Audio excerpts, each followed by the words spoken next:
Selamat pagi semuanya. Perkenalkan, nama saya Anak Agung Serintan Suara Triputri dengan NIM FA 118046. Di sini saya akan mereview jurnal dengan judul Hubungan Sanitasi Lingkungan dan Hygiene Perorangan dengan Keluhan Penyakit Skabies pada Anak-anak di Panti Asuhan Amalia, Kota Kendari tahun 2019. Di mana untuk penulisnya di sini ada Najila Fitria, Adan Ramadan Tosepu, dan ada Nurmala Dewi. Untuk pendahuluan, yaitu penyakit skabies adalah suatu penyakit kulit yang disebabkan oleh parasit tungau yang disebut Sarcoptes scabiei, yang berupaya membentuk terowongan di bawah kulit dan ditularkan lewat kontak langsung manusia. Penyakit skabies ini mengakibatkan kerusakan pada kulit akibat infeksi sekunder dan gangguan kenyamanan akibat rasa gatal. Di mana untuk faktor risiko di negara berkembang itu terkait dengan kemiskinan, di mana kemiskinan ini diasosiasikan dengan rendahnya tingkat kebersihan, akses air bersih yang sulit, serta kepadatan lingkungan hunian atau kepadatan lingkungan tempat tinggal. Untuk data global untuk insidensinya, pada tahun 2017, WHO menyatakan ada 130 juta orang di dunia ini terkena skabies. Dan tahun 2017 didapati data lain dari data International Alliance for the Control of Skabies, itu ada kejadian skabies yang bervariasi mulai dari 0,3% menjadi 46%.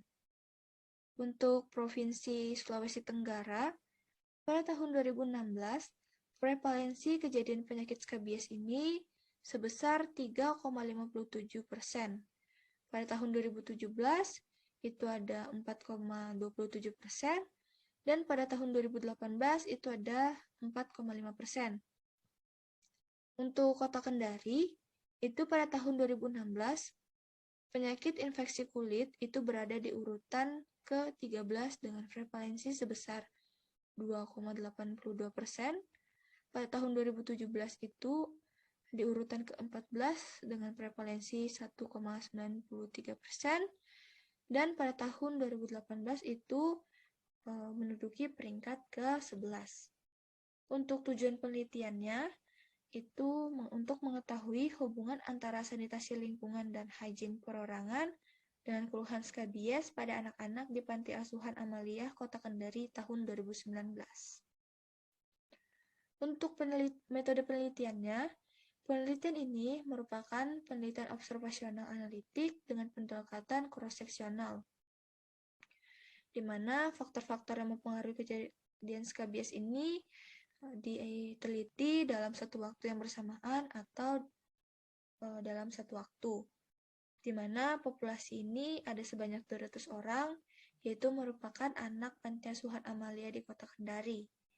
Untuk analisis yang digunakan yaitu menggunakan analisis univariat dan bivariat dengan menggunakan uji chi-square dengan tingkat signifikan 0,05.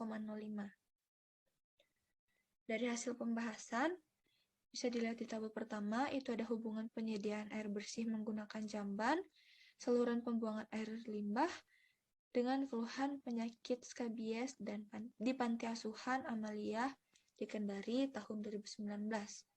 Itu ada karakter yang tidak memenuhi syarat dan memenuhi syarat. Yang tidak memenuhi syarat penyediaan air bersih, penggunaan jamban dan saluran pembuangan limbah, itu ada yang menderita skabies sebanyak 44 orang atau 53,7%. Dan untuk yang tidak memenuhi syarat yang tidak dan juga tidak menderita penyakit skabies itu ada 26 orang atau 50%. Di mana totalnya yang tidak memenuhi syarat itu ada sekitar 70 orang atau 52%. Untuk yang memenuhi syarat kebersihan seperti air bersih, penggunaan jamban dan saluran pembuangan air limbah yang memadai, itu yang menderita penyakit skabies ada 38 orang atau 46,3%. Untuk yang tidak menderita skabies itu ada 26 orang atau 50%, dan totalnya itu ada sekitar 64 orang atau 47%. Jadi dari totalnya ini kita lihat bahwa p-value-nya tidak signifikan. Dan juga untuk tabel 2 itu hubungan tempat pembuangan sampah dengan keluhan penyakit skabies di panti asuhan, yaitu ada yang tempat pembuangan sampahnya yang memenuhi syarat, yang menderita skabies ada 45 orang, yang tidak memenuhi syarat tempat pembuangan sampah yang baik itu ada 45 orang yang menderita skabies, lalu ada 25 orang yang tidak menderita skabies, dengan total 70 orang yang tidak memenuhi syarat tempat pembuangan sampahnya, atau sebanyak 52,2%. Lalu ada juga tempat pembuangan sampah yang memenuhi syarat, yang menderita skabies itu ada sekitar 37 orang atau 45,1%. Lalu yang tidak menderita skabies ada 27 orang, itu dengan persenan 51,9%. Dengan total ada tempat pembuangan sampah yang memadai yaitu 64 atau 47,8% dengan p-value-nya 0,48, berarti tidak signifikan. Untuk tabel ketiga yaitu ada hubungan hygiene perorangan dengan keluhan penyakit skabies pada anak-anak di Panti Asuhan Amaliyah Kota Kendari tahun 2019. Itu ada hygiene perorangan yang tidak memenuhi syarat, itu ada sekitar 61 orang yang menderita skabies. Lalu untuk yang tidak memenuhi syarat, yang tidak terkena skabies, itu ada 21 orang. Dengan total yang tidak memenuhi syarat, itu ada 82% atau 61,2%. Lalu ada juga yang memenuhi syarat, yang menderita skabies itu ada 21 orang atau 25,6%, dan yang tidak menderita skabies itu ada 31 orang atau 59,6%, dengan total 52 dan persenan 38,8%. Untuk p-value-nya itu 0,000, di mana ini membuktikan bahwa terdapat hubungan hygiene perorangan dengan keluhan penyakit skabies, dan pada anak-anak di panti asuhan ini signifikan.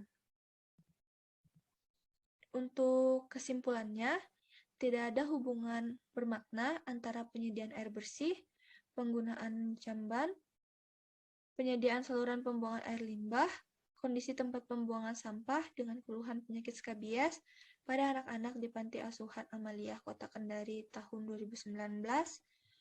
Dan yang kedua yaitu terdapat hubungan yang bermakna antara hygiene perorangan dengan keluhan penyakit skabies anak-anak di Panti Asuhan Amaliyah Kota Kendari tahun 2019.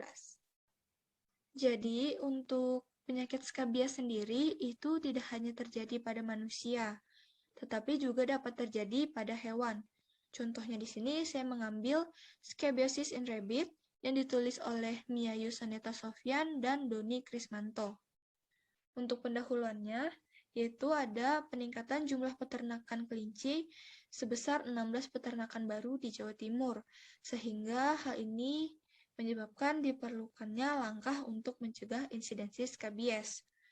Untuk penanganan skabiosis pada kelinci ini masih mengalami kesulitan, yaitu karena faktor geografik Indonesia sendiri yang beriklim tropis. Maka dari itu, diperlukannya mapping dari skabies pada kelinci di Jawa Timur untuk mengetahui kejadian dan faktor peningkatan risiko penyebaran skabies pada kelinci.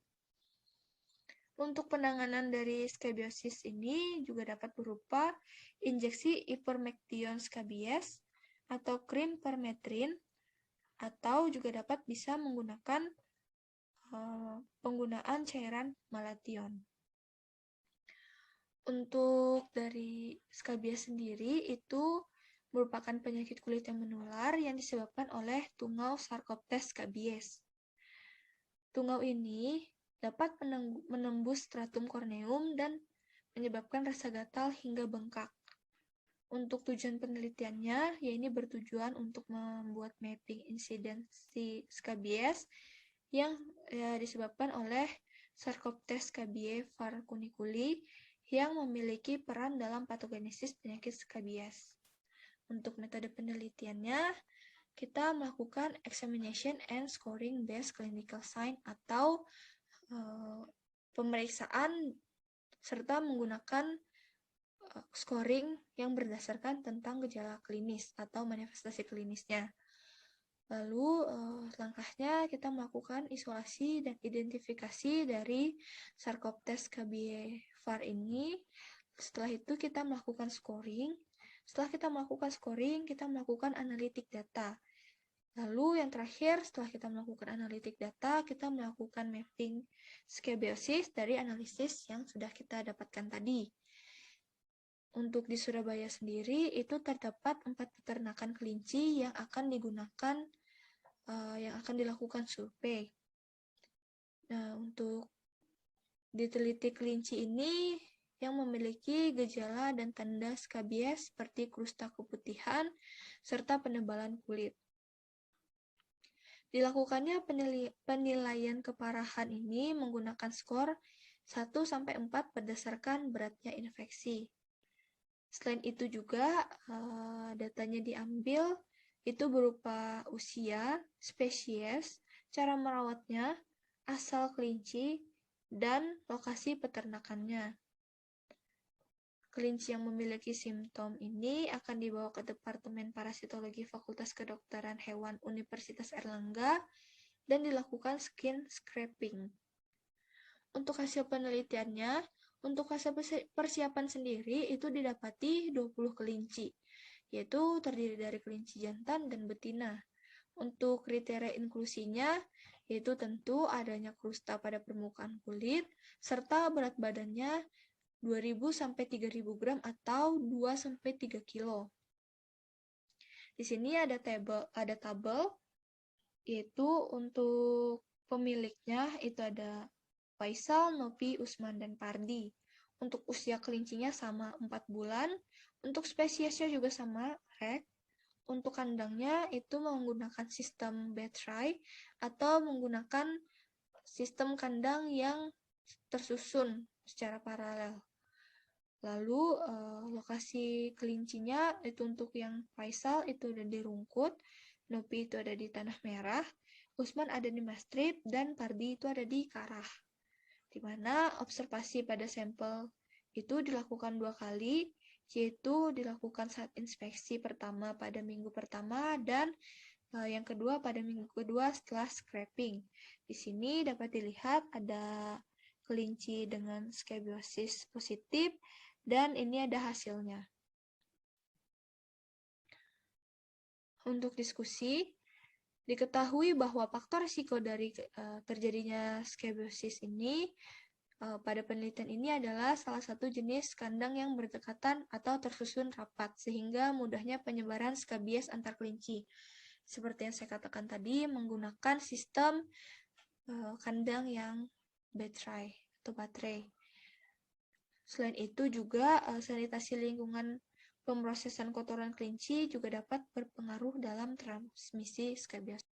Jadi untuk kesimpulannya, mapping dari skabiosis di Surabaya ini menunjukkan beberapa daerah mengalami kejadian skabiosis.